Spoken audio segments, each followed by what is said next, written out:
Like Alberta said, my name is Steve Beach, and I've been asked to introduce my former boss, Joe Knippen, this evening. I just wanted to start by congratulating all three of the inductees and their families tonight.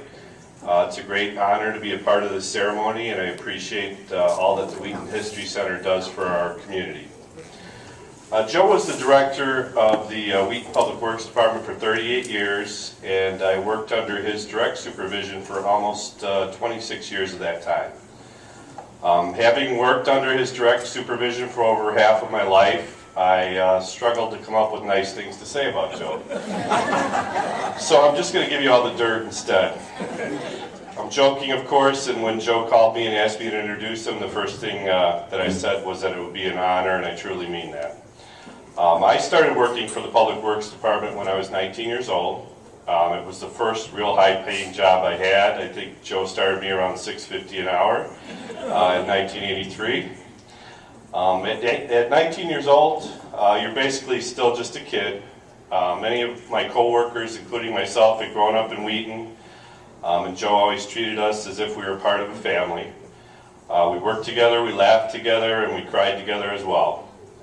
Joe was always quick to lend a sympathetic ear, offer advice, and in some cases he would loan money out of his own pocket to employees that were down on their luck. I will always have fond memories of working in the family atmosphere that Joe fostered during his tenure at Public Works. I mentioned that I grew up in Wheaton, and Joe did as well. I grew up very close to town, and Joe grew up in town, I believe, on Front Street. Although we were a generation apart, we shared some very similar experiences and stories about prowling through the downtown area looking for excitement. By his own account, Joe was a bit of a hellraiser as a youngster, and I immediately identified with him. We began to share stories about growing up in Wheaton, and I quickly realized we knew a lot of the same people, and we both felt very privileged to grow up in a town with so much history and so much to offer. When you grow up in a town and then you later work in the Public Works Department for the same town, you end up serving the very people you grew up with, and Joe knew just about everybody. When a call would come in, we didn't always get an address. Sometimes we got something that went like, go over to the Schmidt's house, they live over next to the Bradleys by Kelly Park. Make sure you clean out the manhole in the front yard, and if you can't find it, look under the bird bath. And we knew what Joe was talking about, and we made sure we took care of the problem. Joe expected us to provide the residents with top-notch service, and we always tried to deliver.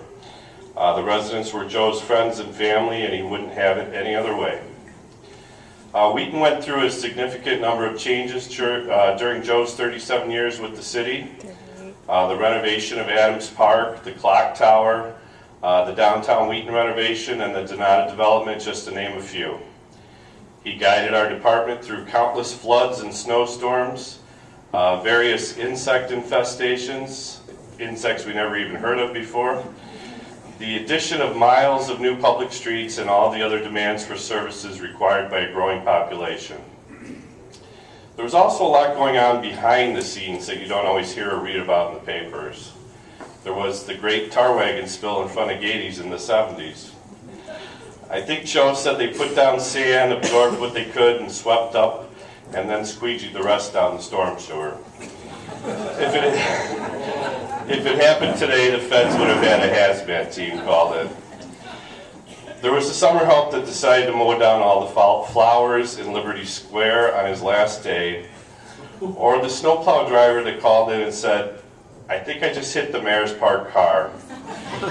Joe asked him over the two-way radio how bad the damage was, and he said he would go around the block and check, and quickly said, it's worse now, I just hit it again. If you know anything about Public Works, you know it's the catch-all for the calls that all other city departments don't know what to do with. There was an elderly woman on Main Street that called one day because she could hear God Bless America coming through her toilet. Joe made sure we vigilantly checked it out and told us to keep a straight face. Turned out she was picking up her neighbor's radio over her hearing aid. Joe is loaded with stories of his adventures and experiences from decades of living and working in Wheaton. He truly knows his Wheaton history, and somebody needs to get a tape recorder one of these days and just sit down and let Joe talk. In closing, I just want to let Joe know what a privilege it was to work under his guidance. I got to know his family, his wife Connie, his 3 sons, Joe Jr., Gary, and Steve. I learned a lot from Joe. I will always be thankful for our time together. I miss the stories and the laughs and the camaraderie that we shared. And with that, I'd like to welcome a living piece of Wheaton history to the microphone, my former boss and friend, Joe Knippen.